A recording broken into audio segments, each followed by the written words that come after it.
Primero que nada, permítanme presentarme. Mi nombre es Patricia Casanova y quiero darle la bienvenida al webinar de hoy.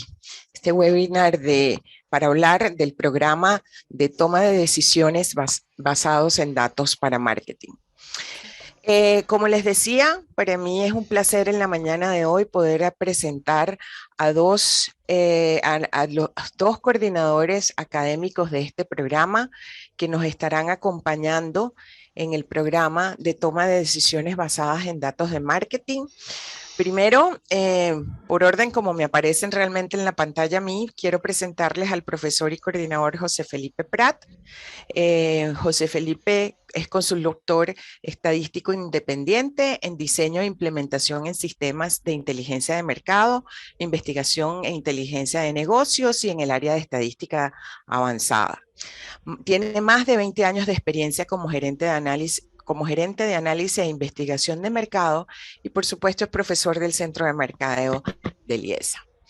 Por otro lado, tenemos a nuestro coordinador también, Gilbert Berna.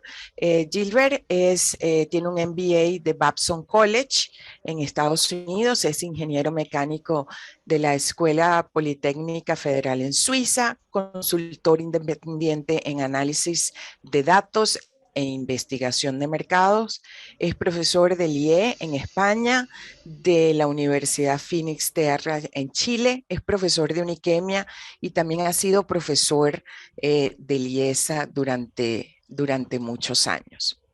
Este es un programa además que le tenemos mucho cariño porque es un programa que ya va a la segunda edición y está enmarcada dentro de esas habilidades que se establecen para el 2030 como habilidades del futuro que debemos desarrollar para el futuro como profesionales de acuerdo a un informe del Foro Mundial Económico.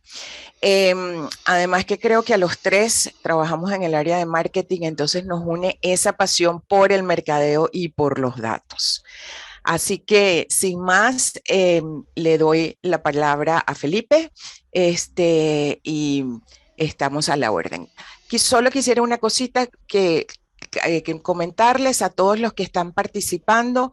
Todas las preguntas que tengan nos las pueden colocar en el chat y las vamos guardando hacia el final o las anotan y al final abrimos su micrófono, abren sus micrófonos. Vamos a tener un espacio para aclarar todas las dudas que tengan sobre el programa. ¿Ok? Entonces, sin más, gracias Felipe, gracias Gilbert. Adelante, Felipe. Gracias a ti. Bueno, muchas gracias Patricia por la presentación. Bueno, la bienvenida a los participantes. Bien, como ya me menciona, mi pasión pues es la estadística y mucho con estas nuevas corrientes que permite la transformación digital para tomar decisiones basadas en datos. Y en eso convergemos también con Gilbert, que también tiene un largo historial en consultoría y en trabajo con esta misma área, ¿no? De manera que la sesión de hoy seguramente va a tener un sesgo un poco más cuantitativo, ¿no? Mucho de análisis de datos, de conversar sobre temas de datos y cómo podemos nosotros domesticar sin esa estridencia, sin esos elementos que antes más bien hacían distante el interés del mercadólogo por utilizar los datos, ¿no? Los datos ahora abundan, la realidad ha cambiado, consumidores mucho más complicados, más complejos, infieles si se quiere, propuestas desde el lado de los competidores pues más agresivas, más dinámicas, y en todo esto generación de datos por montones, bien, que hace falta pues tomarlos, conocerlos, de ellos sacar la información válida para poder tomar decisiones, ¿no? Me refiero que vamos a ver desde el lado de analítica y las herramientas técnicas para tomar decisiones, ¿no? Pero hay unas guacharacas por acá. ¿Se escuchan? Bueno, elemento tropical, ¿no? Eso que estamos en el IESA propiamente, pero se les antojó ponerse eso. Bien, entonces se toma decisiones basadas en los datos y vamos a ver entonces ese transitar. ¿Qué me refiero? Los datos hay que comprender en la actualidad cómo se generan. Y entonces, en el diplomado, ciertamente, en el curso se toma el trabajo que tiene para poder comprender la psicología del consumidor actual, ¿no? Cómo él se relaciona cómo ese consumidor interactúa pues, con las distintas propuestas de valor para satisfacer sus necesidades. Y en el programa luego vamos a ver que hay un elemento importante para cómo se mide, cómo se estudia, cómo se evalúa pues, a ese consumidor.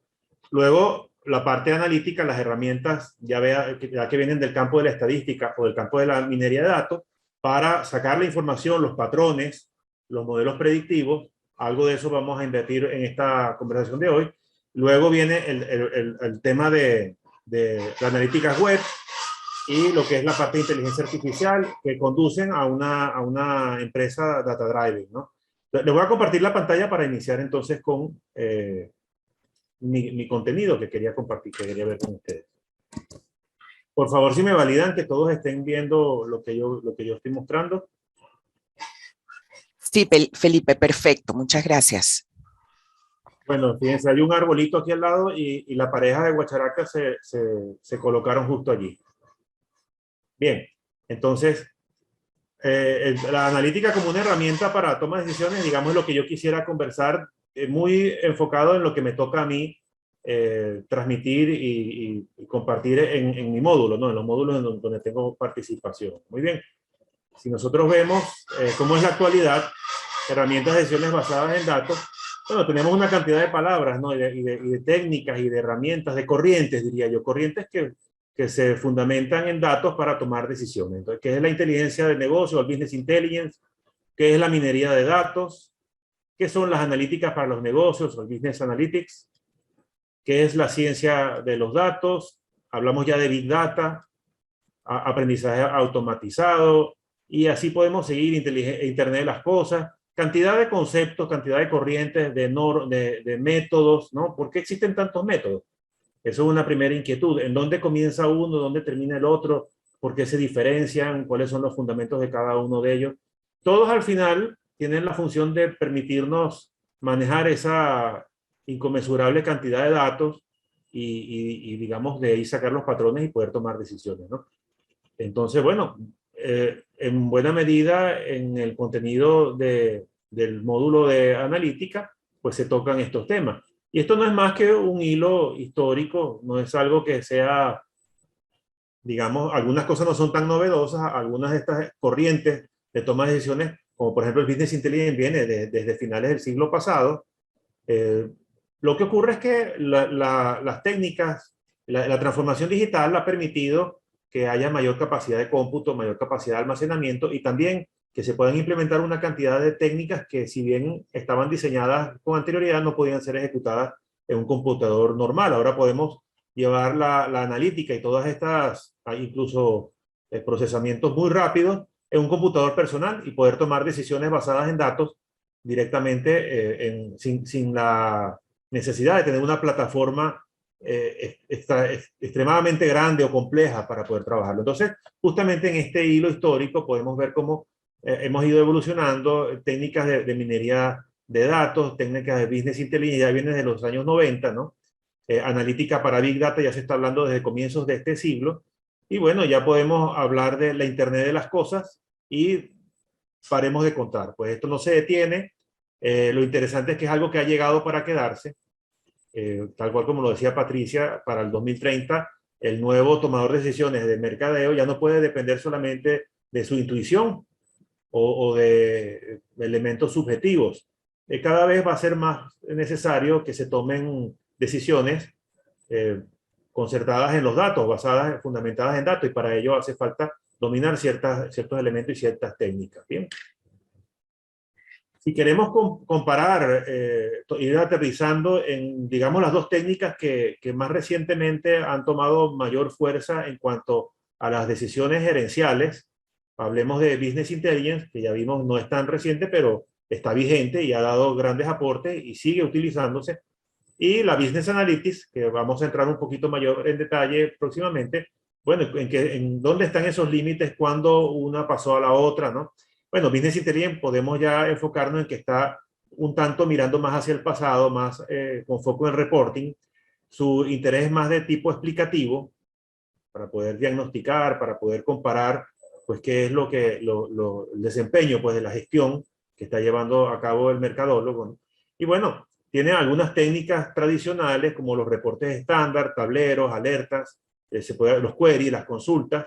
Trabaja con data estructurada, utiliza fuentes de datos tradicionales y responde a preguntas como qué pasó en el último trimestre, cuántas unidades se vendieron, dónde está el problema, cuál es la situación. Entonces podemos darnos cuenta que es una mirada gerencial un tanto más retrospectiva, más hacia el pasado para responder preguntas más bien de tipo diagnóstico.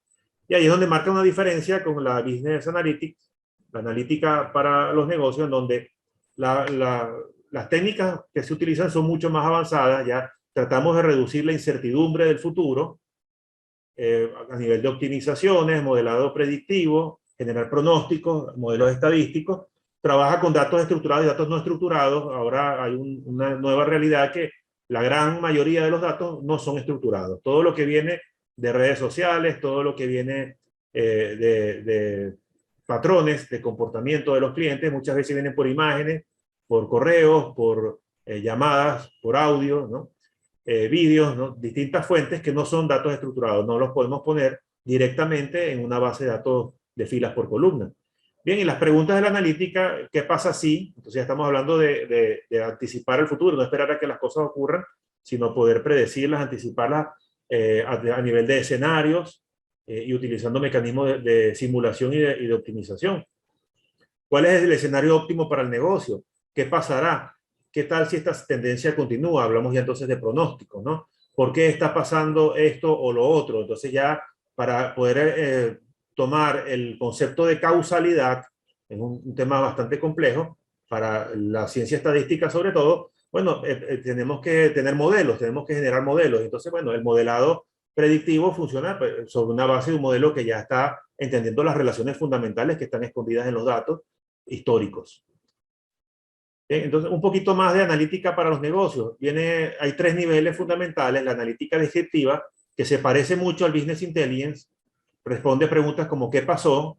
Y la herramienta es un informe estándar típico.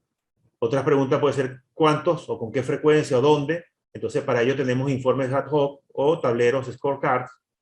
¿Cuál es el problema exactamente? Tenemos entonces una consulta de profundización. ¿Y qué acciones son necesarias? Podemos trabajarlo a nivel de alerta. Entonces, de alguna manera podemos ir vinculando que distintas preguntas, distintos problemas de negocio tienen una herramienta para poder ser respondida desde el punto de vista de la analítica descriptiva. Sobre la analítica descriptiva, cuando nosotros comprendemos esas relaciones fundamentales, exploramos bien esos datos, tenemos conocimiento descriptivo, exploratorio desde esos datos, podemos entonces dar el siguiente paso, que es la analítica predictiva. La analítica predictiva entonces responde preguntas de por qué está pasando esto. Justamente ahí hay que introducir los modelos estadísticos para poder comprender la causalidad. ¿Y qué pasará después? Entonces viene el modelado predictivo o los pronósticos. Finalmente, una vez que yo tengo esos modelos bien estructurados, probados, estabilizados, pudiera atreverme a anticipar el futuro, reducir la incertidumbre, previendo, pronosticando, generando escenarios a futuro. Entonces surge la analítica prescriptiva, es la que me dice qué es lo que tengo que hacer. Entonces las preguntas, bueno, ¿y si intentamos esto o intentamos esto otro? Para ello la herramienta serían pruebas aleatorias. ¿Y qué es lo mejor que puede pasar? Entonces, trabajar con optimización. Entonces, ya estamos viendo que el esquema es más heurístico a nivel de escenarios, simulaciones y optimizaciones. Aquí es importante darnos cuenta que esta forma de tomar decisiones, establecida por los modelos de analítica para los negocios, al final no es más que un diálogo entre el entorno estratégico que viene impulsado por el negocio. Toda empresa tiene su misión, su visión, esos objetivos tienen que descender hacia las áreas funcionales, desde la alta gerencia hacia las altas áreas funcionales, en donde hay decisiones operativas. ¿Bien? Ese descenso ocurre a nivel de requerimientos de información. ¿Bien? Los tomadores de decisiones entonces tienen que contar con un personaje que lo vemos ahí en la mitad de este diálogo, lo que llamamos el analista, el controlador, desarrollador de informe. Yo lo llamo el director de la orquesta, porque es un perfil sumamente interesante que tiene que saber suficiente de estrategia y de negocio, pero a la vez tiene que saber suficiente también de las técnicas, tecnología y de herramientas estadísticas, sobre todo de presentación de informes, ¿no? Esta persona, este rol, está encargado entonces de traducir esos requerimientos estratégicos, esos KPI, esos indicadores de negocio para tomar decisiones operativas, en requerimientos de información, pero acorde a las técnicas que se van a utilizar para resolver el problema de negocio y en función de los datos, ya sea que estos estén disponibles dentro de la empresa o ya sea que tengan que generarse o buscarse fuera de la empresa. Esos requerimientos llegan a desarrolladores de ETL, ¿no? Extracción, transformación y carga de datos, y este rol es el encargado de comunicarse con los profesionales de tecnología de la información, que en este caso son los administradores del dato, son aquellos que tienen las bases de datos, las administran en función de recuperar esos datos en el tiempo adecuado, mantener esos datos almacenados con uso racional de las capacidades, pero además con la calidad adecuada. Y luego, una vez que se tienen los datos, se tiene la información, bueno, esto redunda nuevamente en un suministro de información, pero esta vez con un interés ya de toma de decisiones de negocio. Se buscan los datos, se crean los datos, se recopilan, hay que procesarlos, hay que trabajarlos y hacerlos utilizables. No basta con querer hacer, por ejemplo, una segmentación, hay que ver con qué datos se cuentan y esos datos seguramente hay que transformarlos y ponerlos de manera adecuada para que las técnicas los puedan tomar y puedan dar el mejor resultado, para poder utilizar además las técnicas adecuadas que nos van a dar respuesta para el problema de negocio que queremos tomar. Bueno, aquí nuevamente la función equivalente al analista, al director de orquesta, generar los informes y las analíticas creando información y conocimiento. Entonces, ese cinturón de este círculo virtuoso, ese director de orquesta, pues tiene esos roles tan importantes, ¿no? De poder traducir los requerimientos de información, pero luego poder devolverlos a nivel de informes y de conocimiento. Bueno, ya a nivel de los tomadores de decisiones, tenemos procesos de negocio en los cuales ya se incorpora el uso de la información y del conocimiento, y en la alta gerencia ya estamos considerando que no se toman decisiones sin datos. Cada ronda de planificación, de definición de objetivos fundamentales para la corporación, para los objetivos a gran nivel de la corporación, bueno, tiene que tomarse en base a datos. Esto no es muy distinto a aquello. Nuevamente tenemos en la parte superior el diálogo que hay desde los objetivos empresariales, cómo esto desciende hacia áreas, estrategias funcionales, cómo se identifican factores críticos de éxito, los KPI, reflejados en los KPI, los factores críticos de éxito tienen que ser visibles a través de los indicadores de gestión. Eso va a derivar en una necesidad de información. No como muchas veces ocurre decir, mire, tenemos un banco de datos enormes, vamos a ver qué hacemos con eso. No, normalmente uno plantea es el problema y de ahí los factores críticos de éxito y de ahí la información que es requerida para poder tomar las decisiones. ¿Bien? Se va a las fuentes de datos, se analiza, se procesa, se crea información. Esa información cuando está muy bien validada, aprobada, entonces se convierte en conocimiento. Además, la diferencia entre información y conocimiento es que el conocimiento es comunicado. Es decir, este esquema de analítica rompe silos. No se puede seguir trabajando de la manera como muchas empresas todavía lo hacen desde la era industrial y de la era de la información, en la cual la información era poder y el que tenía la información era dueño del proceso y no decía nada, ¿no? Ahora el mundo se volvió colaborativo y por eso ustedes ven en el centro de este círculo de la excelencia, este centro de la excelencia, tres habilidades que tienen que tener los tomadores de decisiones y los involucrados en el proceso analítico. Habilidades para los negocios, habilidades analíticas, habilidades informáticas. De manera que estamos hablando de equipos integrales que precisamente puedan poner a rodar esta rueda, este círculo, que termina siendo un círculo virtuoso, ¿no? Luego tenemos acá información LAC, fíjense que es información de reporte, es un concepto interesante de ver, es lo que normalmente tienen las corporaciones, pero la información LAC no es la que nos permite innovar. Esa información hay que trabajarla, hay que procesarla para que se convierta en información lead. Esta información es la que sí permite trasladar el nivel del negocio a un nivel superior, ampliando pues, los horizontes. Un ejemplo fundamental, en la base de datos del sistema comercial seguramente hay transacciones, compras, pagos, lo que los clientes hacen. Bueno, eso es información LAC. Con eso no podemos innovar mucho. Pero si nosotros sobre esos datos hacemos una segmentación, la segmentación, si está hecha con buenos criterios de negocio, se convierte en información lead. Y esa segmentación sí me permite a mí avanzar en una mejora de la propuesta de valor para generar diferenciación y eventualmente innovación, perdón. Entonces, un centro de excelencia es una excelente manera de impulsar las mejores prácticas y crear mayor valor, defendiendo el dato como un activo estratégico, invirtiendo en una infraestructura analítica adecuada para poder maximizar el valor. Bien, en la analítica entonces vimos que teníamos elementos descriptivos, elementos predictivos y elementos prescriptivos. Vamos a ver de los descriptivos.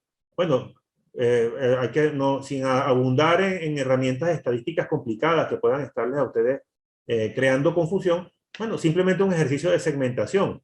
Buscar clientes que se parezcan, que difieren de otros clientes, porque no podemos atender a todos los clientes con una misma propuesta de valor. Los recursos de marketing son limitados y tenemos que disparar con mayor precisión, en todo caso, a segmentos que podamos atender de mejor manera. Luego, por ejemplo, reglas de asociación para saber qué compra la gente conjuntamente, ¿no? Bueno, para cada uno de estos elementos hay unas técnicas o varias técnicas analíticas de estadística o de minería de datos que nos vienen a resolver. Reglas de secuencia para poder aplicar compra secuencial, cross-selling, ¿no? Excelling, compra a la alza, compra a la baja. Entonces, desde el lado descriptivo, lo que vamos a obtener son patrones. Patrones, relaciones estructurales que están allí escondidas en los datos. La analítica funciona muy bien para esto. Del lado predictivo, vamos a anticiparnos antes que ocurran las cosas. La clasificación, recordemos predicción, si la variable que queremos explicar es numérica, pero la clasificación, por ejemplo, si quiero clasificar un cliente dentro de un segmento que ya tengo preestablecido, o saber si un cliente va a ser abandonador o no, o si un cliente está satisfecho o no. Entonces estamos ante un problema de clasificación. Regresión, tal cual, modelos que buscan aproximarnos a una variable numérica, de tipo numérica, entonces puede servir para estimación de demanda, por ejemplo, o para estimar el valor de vida del cliente o algún valor numérico, algún indicador de tipo numérico que yo quisiera anticipar. Y finalmente, curvas de supervivencia, modelos de supervivencia que más se centran en predecir el cuándo va a ocurrir un evento.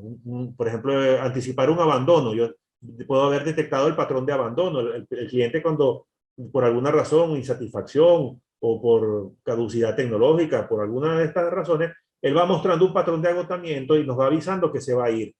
Bueno, con esa información yo puedo generar un modelo de supervivencia que me diga cuándo va a ocurrir el evento, por ejemplo, ¿no?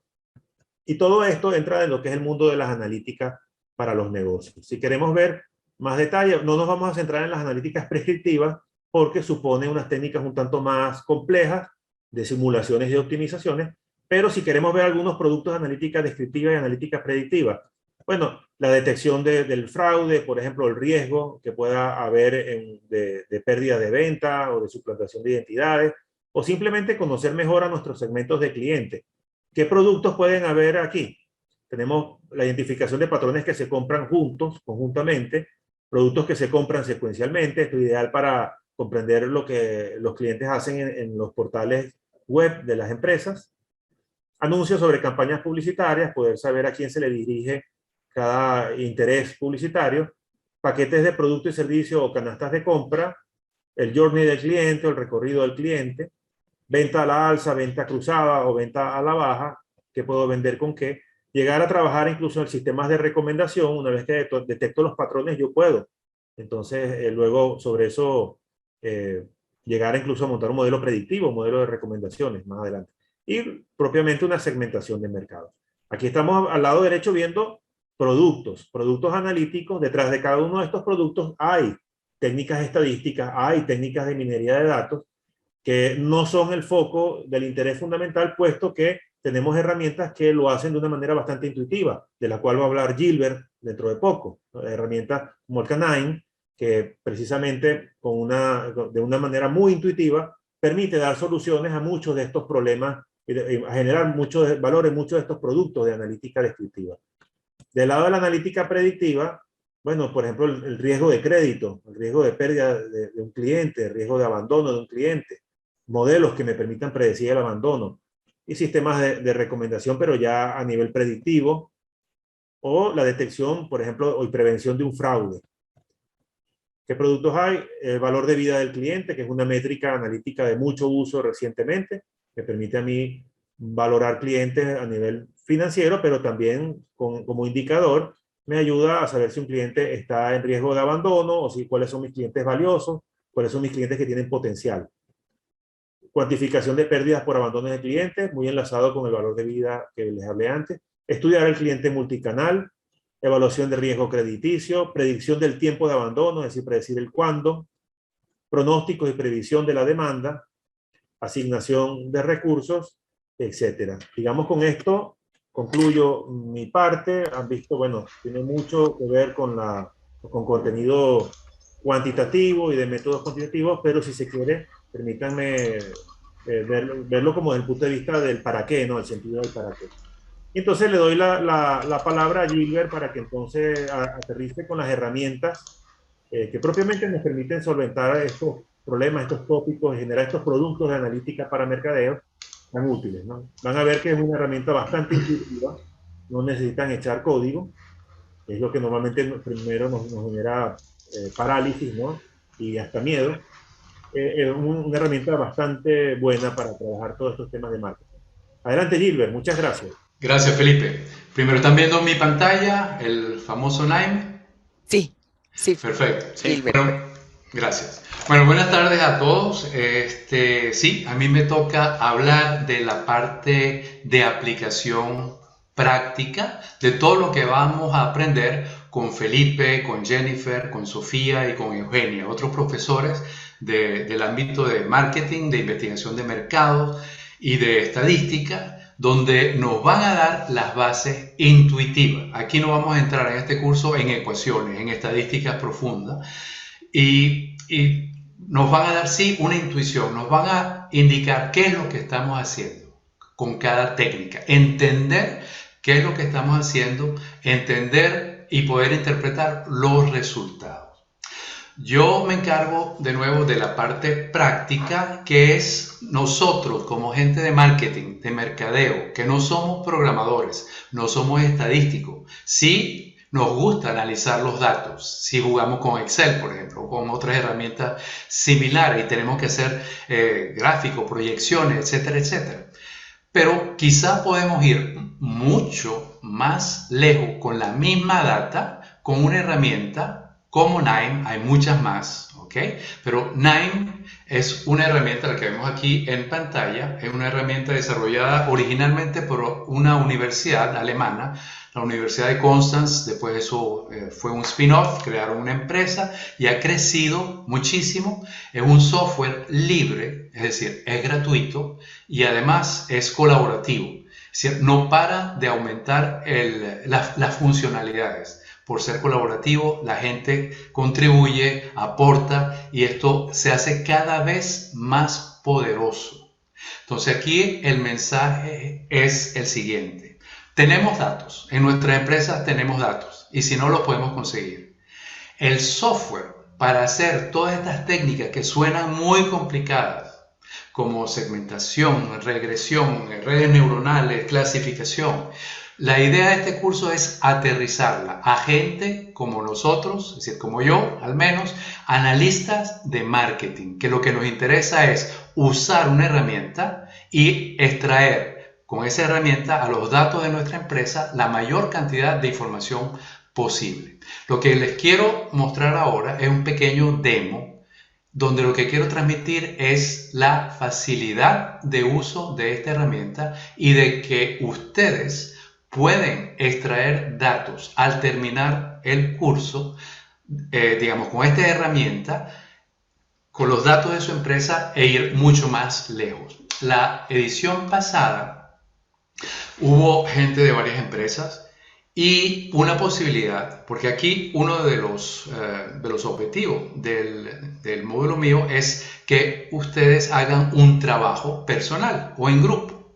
Y ese trabajo personal o se los asigno yo o puede ser datos de su empresa. Si se prestan para este tipo de análisis, lo discutimos previamente y podemos ya salir, ustedes pueden salir ya como prácticamente una consultoría. Hubo 3 equipos que hicieron, digamos, eso, utilizaron datos de su empresa, se mantiene la confidencialidad, yo no veo los datos, solo veo el resultado final del análisis, que eso es importante para ustedes y su empresa, pero lo que les quiero transmitir es que esto es accesible Y más que decírselo, quiero mostrárselo ahora con el KNIME. ¿Okay? KNIME, ustedes lo pueden bajar, es knime.com o .org. Ahí tienen la posibilidad de bajarlo, totalmente gratuito, de nuevo. Y lo que nos aparece es una pantalla como esta. Y luego vamos a empezar a hacer un workflow. Vamos a hacer workflow que son, digamos, como los canvas, los espacios para trabajar. Y en esos espacios para trabajar vamos a hacer lo que querramos.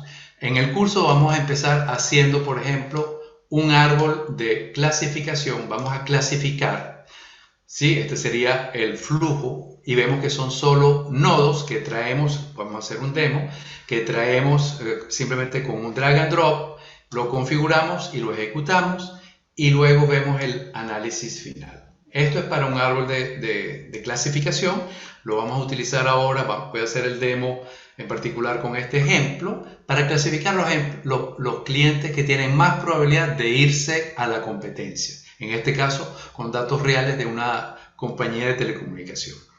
Pero también pudiéramos hacer, por ejemplo, una segmentación con el método más utilizado ahora, que es el K-means, K-medias, ¿okay? Y uno más novedoso, que es el DB-scan. Esto lo vamos a hacer en una sesión de clase. De nuevo, lo que quiero es que me crean, en todo caso, que esto es accesible a nosotros los mortales. No tenemos que ser como Felipe y Jennifer, PhD en estadística, que claro que si lo somos, ayuda más, es mucho más fácil, pero lo podemos hacer nosotros también. ¿Okay? Este es un algoritmo de Market Basket Association, donde tenemos una cesta de productos y vemos cuál le recomendaríamos a nuestro cliente. ¿Okay?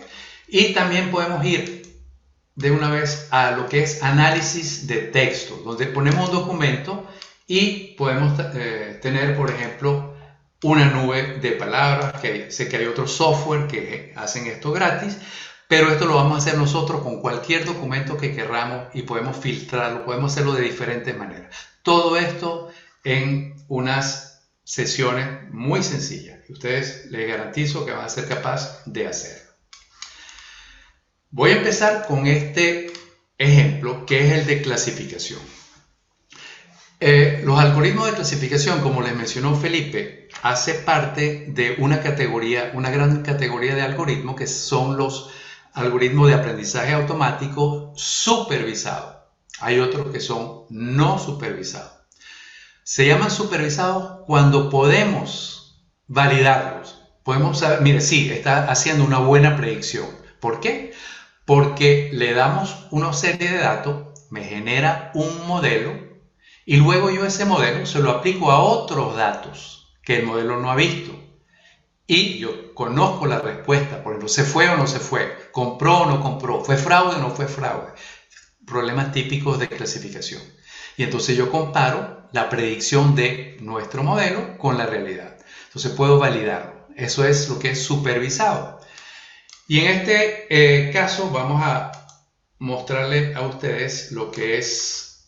tengo dos archivos, Excel, uno Excel y el otro es CSV, que es separado por coma, simplemente para que vean que se puede trabajar con diferentes tipos de archivos.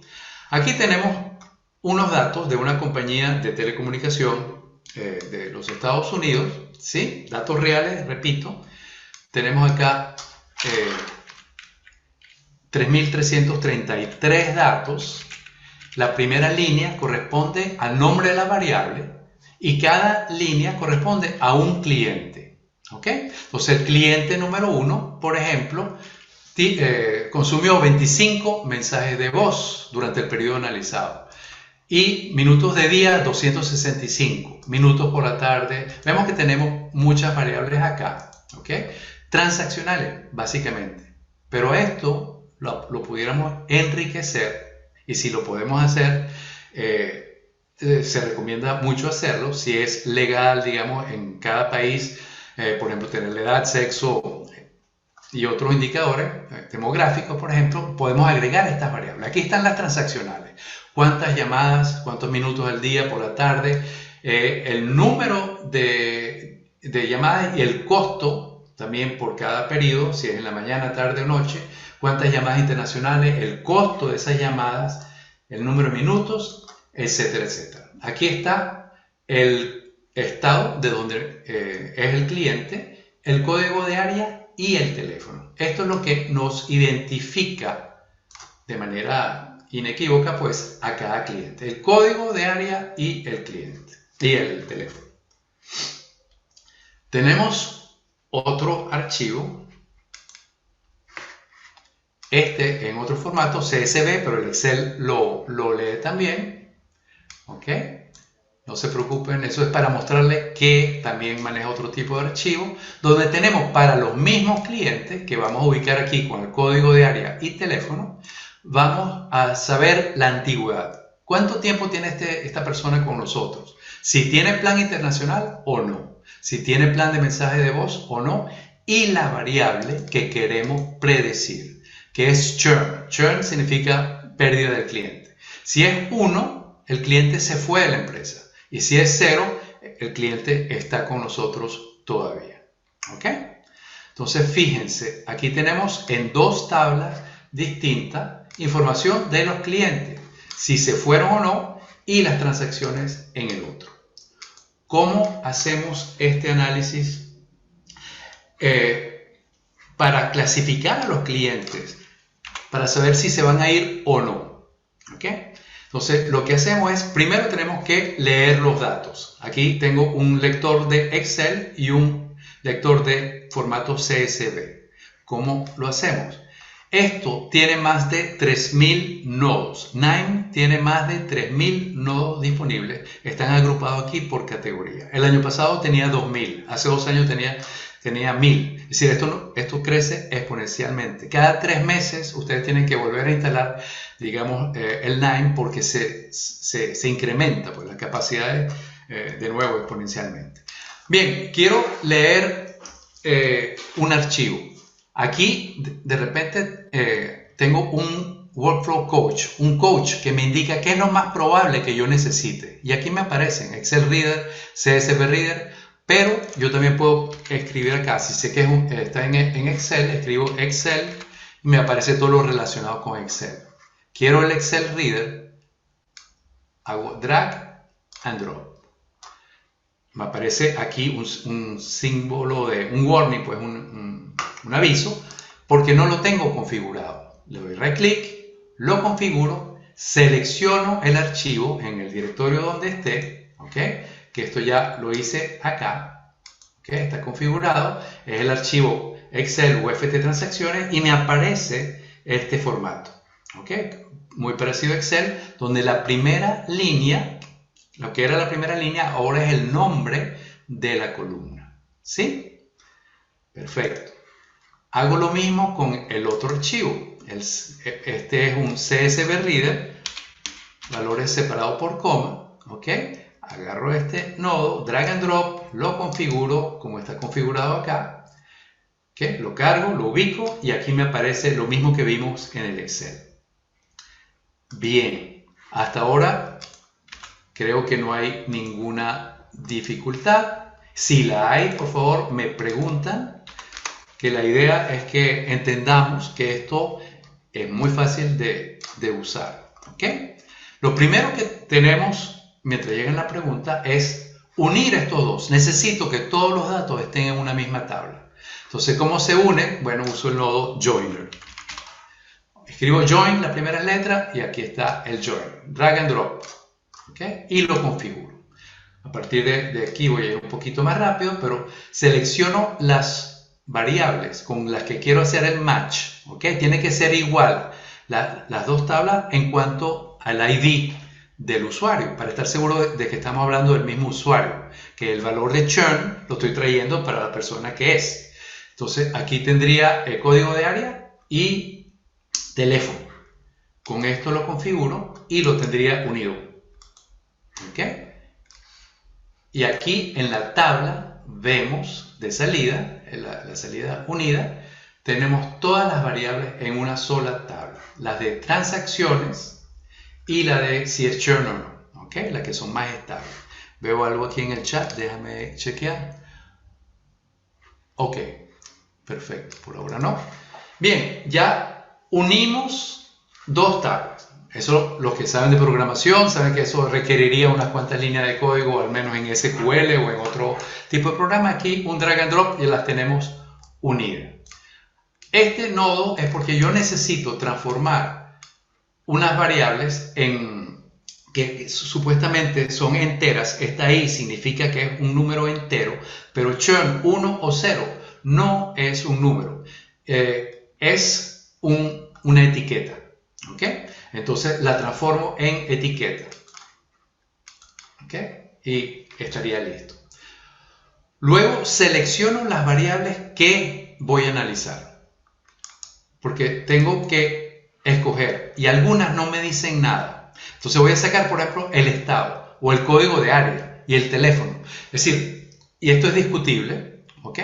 Pero por el momento el teléfono seguro. El número de teléfono no me va a explicar si una persona se va a ir de la empresa o no, porque es uno para cada uno, ¿ok? Prácticamente. Entonces esto lo voy a excluir. Lo que yo creo de antemano que no van a incidir en que una persona se vaya o no, los excluyo. ¿Cómo lo hago? Con el column filter. Estas quedan y saco las demás. Y así voy. Aquí simplemente para efectos gráficos le voy a poner un color distinto a churn, la variable churn. Si es 0, es decir, si no se ha ido, es verde. Y obviamente esto se puede cambiar. Y si se fue, le pongo rojo. ¿Sí? Y lo ejecuto. Y aquí viene una parte muy importante en Machine Learning, en aprendizaje automático. Como les dijo Felipe y yo se lo dije rápidamente, en Machine Learning, cuando hacemos un modelo, cuando es supervisado, ¿ok? Vamos a separar la data en dos grandes subconjuntos. Uno, para entrenar el modelo. Le doy la data, parte de la data, un 70-80% de la data, para que aprenda, vea patrones y me genere un modelo. Y la otra parte la voy a guardar para ver cómo, aplicando ese modelo, se comportan las predicciones versus la realidad. ¿Me explico? Esto es sumamente importante en lo que es Machine Learning, la parte supervisada. Vamos a hacer lo que se llama en inglés un partitioning. Vamos a dividir la data en dos.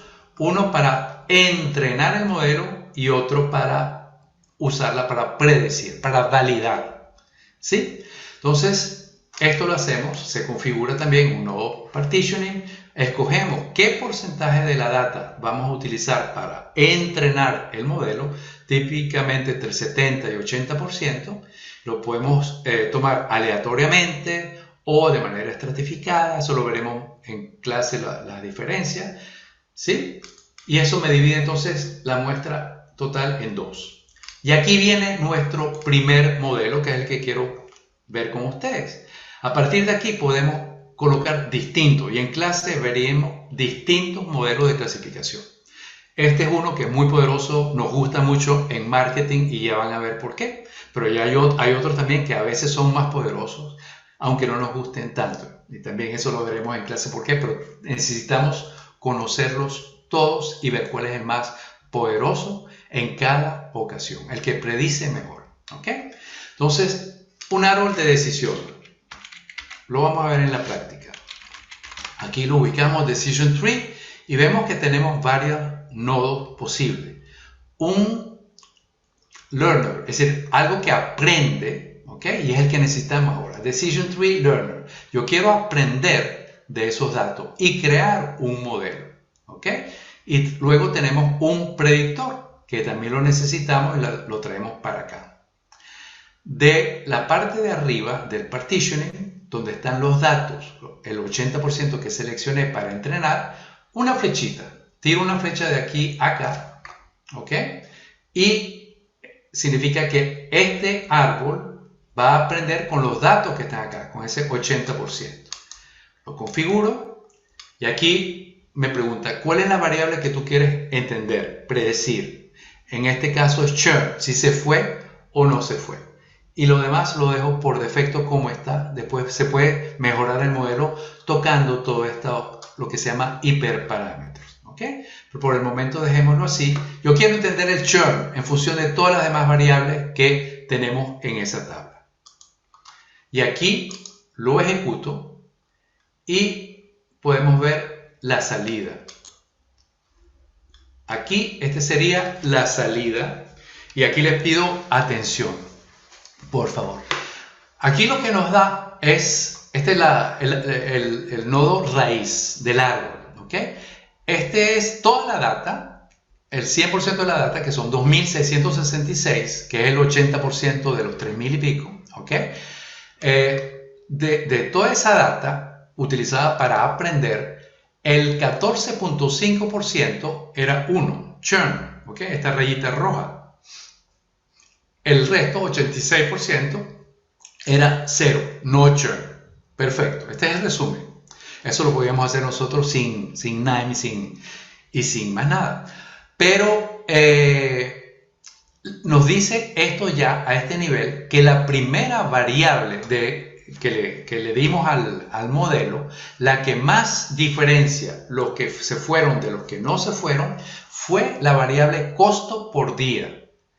Y él determina, él calcula, yo no le dije 44.75 o menos, él ve cuál es el valor donde hay un quiebre significativo, estadísticamente, de donde hay más churn, donde hay más unos que en el otro grupo. En este caso, si el consumidor gasta más durante el día que 44.8, entonces el churn sube de 14.5 a 58. Ya tenemos un buen indicador acá. Y en cambio baja de 14.5 a 11.3 si ese monto es menor. Pero tenemos aquí dos signos más acá. Significa que hay más información. Le doy aquí a más y me dice, en este caso, por ejemplo, que de este grupo que gasta más de 44.75 durante el día, si no tiene mensaje de voz, porque esto es 0, ¿ok? Este es 1, si no tiene el plan de mensaje de voz, ese porcentaje de 58.2 sube a 74%, ¿sí? En cambio, si tiene, eso baja al 9.1 y puedo seguir dándole aquí al más. Y me dice que este grupo de 138 personas, ¿ok?, que consumen más de 44.7, no tienen plan de voz, pero que tienen un consumo por la tarde mayor a 15.7, aquí estamos hablando de 94% de probabilidad. Esto significa probabilidad de que se nos vaya esta persona que está acá, ¿ok? Y todavía hay un signo más, significa que todavía tengo más información acá y puedo ir más bajo. Aquí, si el costo por la noche es mayor que este valor, 5.7, la posibilidad de churn es 98.8. ¿Ok? Esto es simplemente para ilustrar qué tipo de información pueden sacar ustedes con esto. Hacen esto en 10 minutos y ya podemos tener en nuestro modelo, en nuestra base de datos, la probabilidad para cada cliente de que sea churn o no. Y si nos llama, por ejemplo, a nuestro call center un cliente, buscamos sus datos transaccionales, por ejemplo, todos los datos que tenemos en esa tabla, vemos en qué casilla cae. Si cae acá, ¿ok?, o si cae en otra, y en función de la probabilidad, nosotros le vamos a generar un mensaje, por ejemplo, de retención o de premiación o lo que queramos. ¿Ok? Entonces, esto por un lado es, a mí en todo caso, es una de las herramientas que más me gusta porque es muy visual. Entiendes por qué estás, en este caso, haciéndole la oferta a este cliente o no. Y esto lo digo porque hay otros algoritmos que funcionan a lo mejor, pero no son tan claros. Entonces es un compromiso, un trade-off que quiero. Lo más preciso posible o lo más entendible posible. ¿Ok? Bien, y todo eso obviamente lo veremos con mucho más calma. Aquí lo que veo es que voy a unir ahora de este nodo partitioning el 30% restante o el 20% restante que no fue utilizado por este modelo para aprender, lo voy a validar. traigo aquí la flechita esta, el modelo, las reglas que fueron generadas, las traigo para acá, ¿ok? Lo ejecuto y aquí entonces yo veo, tengo un nodo, tengo aquí varios nodos que me permiten ver qué tan bueno es el modelo, ¿ok? Uno es el scorer. El scorer me va a dar varias estadísticas, cuántos verdaderos positivos y verdaderos negativos dio mi modelo. Es decir, cuántos unos, por ejemplo, cuántos unos predije yo, true positive. ¿Cuántas veces me equivoqué al decir que eran 0? Por ejemplo, aquí me equivoqué 72 veces, ¿ok?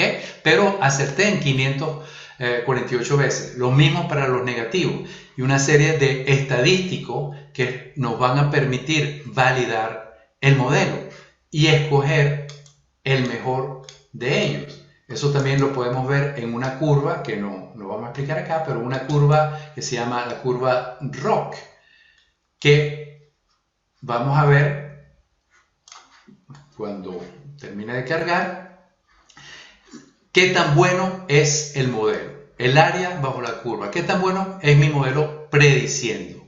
Y con esta curva ROC, vamos a verlo por el momento acá, vamos a hacerlo para otros modelos también.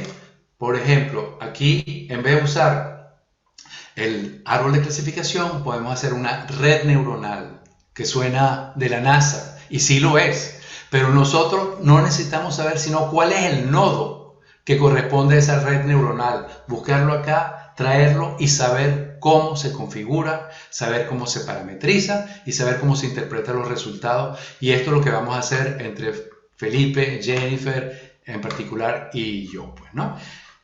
En este curso van a salir armados, conociendo una serie de algoritmos de clasificación, no este solo, sino unos 5, al menos 5 algoritmos. Lo van a poder comparar. Pueden usar en cuestión de media hora, usan los 5 y escogen cuál es el mejor para ustedes. Vamos a hacer regresiones también, vamos a predecir valores, vamos a hacer segmentación. Okay. Hemos hablado en marketing mucho de segmentación, pero eso queda en manos de los gurúes de estadísticos. Nosotros vamos a hacer una segmentación en clase, en una sesión. Ustedes la van a hacer. Vamos a hacer el Market Basket Analysis. Tengo una tienda online. ¿Cómo les recomiendo yo los productos a la persona que está en este momento comprando el producto A y el B? ¿Cuáles son los más probables que le gusten? Lo van a hacer ustedes también en este curso. Y bueno, hasta aquí llego yo porque creo que se me acabó el tiempo. Patricia. Gracias, Gilbert, por tu intervención, y a Felipe. Si me permites un momentico para compartir pantalla también. Y como dices, estamos sobre la hora, pero sí, primero invitarlos a ver si alguna alguna persona tiene alguna pregunta. Gilbert, si me permites compartir pantalla. Perdón, sí. Gracias. Bueno, la verdad es que quiero como hacer una breve recapitulación, porque lo que hicimos aquí en menos de una hora fue como pasar conceptualmente por todo lo que vamos a ver en el programa, ¿verdad? Arrancamos como con unas especies de conceptos, de análisis, vamos profundizando y lo llevamos un poco desde toda esa parte conceptual hasta la parte práctica. Y lo mencionabas, Gilbert, y es una de las grandes cosas que tiene el programa, de cómo tenemos esa puesta en marcha, ¿verdad? De cómo esto se convierte y no se nos queda en la parte teórica. Les comparto alguna información. Además, tenemos aquí en la mañana o tarde de hoy, como les decía, dependiendo de donde nos acompañen, algunos datos del programa que inicia el 11 de julio, el de toma de decisiones basada en datos para marketing. Pero antes de entrar como en esa información, parte de lo que hemos recibido y lo hemos además conversado, y la gente que salió de la primera, digamos, cohorte de este programa nos ha dicho si no necesitábamos conocimientos profundos en estadística. La gran pregunta es, ¿cuán profundos o cuál es ese nivel de dominio sobre temas estadísticos que tenemos que tener? O sea, ¿es suficiente con lo que manejo en el día a día en mis posiciones gerenciales? ¿O hay algo alguna distancia que tenga que saldar en términos de conocimientos estadísticos para hacer este programa? Es un poco una pregunta que les dejaría a Felipe ahorita y a Gilbert. Voy a atenderla yo primero. Dale, dale. Gracias. Una pregunta bien interesante porque es precisamente lo que una barrera para que el mercadólogo pues, se enfrente a los datos. Acá lo fundamental es saber que estos modelos requieren unos insumos. Esos insumos son variables y dependiendo de lo que queramos hacer, pues estas variables van a tener una manera u otra, ¿no? Para poder entrar en ese modelo. Es interesante luego saber qué hace el modelo, digamos como lo explicaba Gilbert en la práctica, si es un modelo de clasificación, si eso es un modelo de predicción, eso es contenido del curso. Luego, saber cómo está bien hecho, ¿no? Entonces hay unas medidas que me dicen, mira, el resultado es bueno, es malo, es mejor o es peor, si aplico otro modelo va a ser mejor o va a ser peor. Y finalmente, interpretar los resultados, es decir, saber los grupos que se obtuvieron, o por ejemplo, si se aplicó un modelo de regresión, un modelo causal, cuáles son las variables que incidieron en el resultado. Como ustedes verán, en todos estos 4 puntos que les he mencionado no hay ninguna fórmula.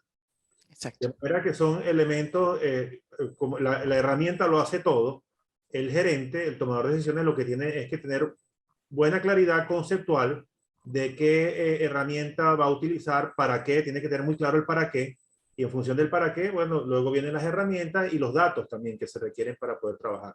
Pero nadie va a pegar un clavo con un destornillador, para eso existe el martillo.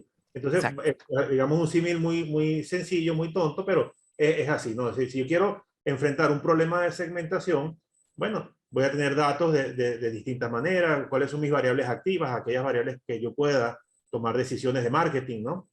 Entonces, esas variables, ¿dónde las meto? ¿No? Tengo que quizás hacer algún preprocesamiento, como lo hizo Gilbert a la vista de todos nosotros, cómo transformo esos campos, ¿no? Para que me rindan, y luego lo aplico en la técnica. Y luego en la técnica tengo que tener unos criterios de evaluación, de saber si está bien hecho o si no está bien hecho, y tengo que tener un poder de interpretación en donde fundamentalmente está el foco del curso, ¿no? Que puedan salir tomando decisiones con los resultados de los modelos que se han aplicado. No sé, Gilbert, si quieres contribuir algo más con esta pregunta que han hecho. Estás en silencio, Gilbert. Perdón. No, que básicamente, disculpe, estoy totalmente de acuerdo con lo que dijo Felipe. No se necesita grandes conocimientos, es decir, quizás recordar lo que es un promedio, una desviación estándar, como mucho un p-value, pero inclusive el p-value, el r cuadrado, se recuerdan en las clases de manera intuitiva, de nuevo. No hay una barrera de entrada que sea el conocimiento de estadística menos programación, como vieron acá. Sin embargo, sí les diría que un criterio es que le guste manejar los datos, ¿okay? Que le guste trabajar con Excel, digamos, por ejemplo. ¿Por qué lo digo? Porque quizás en la sesión pasada hubo una persona que nunca en su vida había tocado datos, no le gustan los datos, pues este programa no es para ese tipo de personas. Eres excelente creativo, yo soy pésimo creativo, queremos aprender de esto, bien, pero tenemos que saber que en ese caso sí habría limitaciones. Para el resto, si sabemos manejar un Excel básico, podemos hacer esto sin ningún problema. ¿Okay? Gracias. Tenemos una preguntita por aquí. Vamos a ver, es ese dominio de gerencial que tenemos de la data, principalmente cómo la contextualizamos y podemos sacarle mayor provecho, entiende. Entonces, tenemos una pregunta por aquí de Rubén Ángel. Un placer, Rubén, volver a entrar en contacto. Dice, gracias, mi interés sería para trasladar esto al mundo de People Analytics, horarios de clase. Te dejamos los horarios de clases, vamos a ponerle, los horarios varían dependiendo al país de donde estamos ubicados Las clases son martes y jueves y es un programa que tiene una dedicación aproximadamente de 4 a 6 horas de actividades, horas semanales de dedicación. Esos están distribuidas en 2 clases a la semana en vivo, martes y jueves, como les decía. Ahora les compartimos dependiendo de su zona horaria dónde serían, y el resto de las horas son actividades asincrónicas, es decir, entran a la plataforma, tenemos un material preparado que cada uno de los profesores ha preparado para cada uno de los cursos, ahí lo van a encontrar, lo van a revisar, tenemos preguntas de autoevaluación o autocomprensión, nos gusta a veces llamarlas mucho más, para que validen lo aprendido en la semana, foros de discusión que tenemos también en la plataforma y por supuesto acceso siempre a nuestros profesores. Tenemos otra pregunta por acá, Gilbert, está hacia ti. Nine puede crear dashboards y son explotables esos gráficos para compartir. Estás en... Ajá. Sí, Nine no hace directamente los dashboards, ¿sí? Tiene una serie de gráficos muy buenos, pero lo que sí tiene es, digamos, una interfaz con Tableau, por ejemplo, que tiene unos dashboard muy buenos, o con Power BI, es decir, puedes exportarlos también, puedes exportar la data y hacer los dashboards en otras plataformas. Hay maneras de hacerlo también en Nine, pero es más, un poquito más engorroso. Lo bueno, de nuevo, es la interfaz con otras herramientas que son más poderosas, ¿sí? Y en cuanto a la pregunta anterior de Rubén Ángel, ¿es el mismo Rubén Ángel de Chile que yo creo conozco? que sí, yo creo que sí. Además... Bueno, de saludos, Rubén. Esperemos, bueno. Si no, si es otro, también bienvenido. Claro. Mira, sí, hay aplicaciones de todas estas herramientas para lo que es People Analytics, para recursos humanos. Al ver en el curso yo no tengo ningún ejemplo en esa área, pero no estoy cerrado. Si hay alguien interesado, por ejemplo, te inscribes y tienes datos, digamos, de tu empresa y ves que se puede, o lo discutimos, sí, aquí podemos hacer tal cosa, una segmentación. Pareciera que sí, una clasificación del empleado que permanece versus el que se va a los 3 meses. Ahí a ti se te van a ocurrir las ideas de posibles aplicaciones y tú puedes plantearlo. Mira, yo quiero hacer esto como trabajo final y se puede hacer, y de nuevo yo no tendría, digamos, acceso a los datos, solo a tu presentación. Y si es confidencial, se disfraza, pero sí se puede, la respuesta sí se puede utilizar estas técnicas en People Analytics, que de hecho se llama así. Machine Learning, si googlea Machine Learning para People Analytics, vas a conseguir mucha información. Excelente. Bueno, vamos a ver, ¿alguna otra pregunta? La verdad es que, bueno, los pasamos un poquito del tiempo, pero les agradecemos a todos haberse quedado. No sé si hay alguna pregunta adicional sobre el programa o sobre lo conversado en la mañana de hoy, en esa visión, digamos, muy, muy cortica de lo que podemos estar viendo a lo largo de estas 12 semanas. Estamos completamente a la orden. Ahí les compartimos por el chat tanto la dirección del programa, de la página web del programa, como 2 artículos que escribió Gilbert que están publicados sobre aprendizaje no supervisado y aprendizaje supervisado. Es contenido que tenemos en el blog también para todos disponible. Sin más, no me queda agradecerle a todos los que asistieron hoy, incluyendo a Gilbert y a Felipe, haber compartido este rato con nosotros en nuestras mañanas en este lado de América Latina y en nuestras tardes del otro lado de Europa. Muchísimas gracias, los esperamos a todos en el programa. Cualquier duda que tengan, por pequeña que sea, por favor escríbanos, estamos completamente a la orden para apoyarlos en este proceso. Así que sin más, no me queda sino volver a agradecerles. Gracias. Gracias a ti, Patricia, gracias a todos por venir. Gracias, Felipe.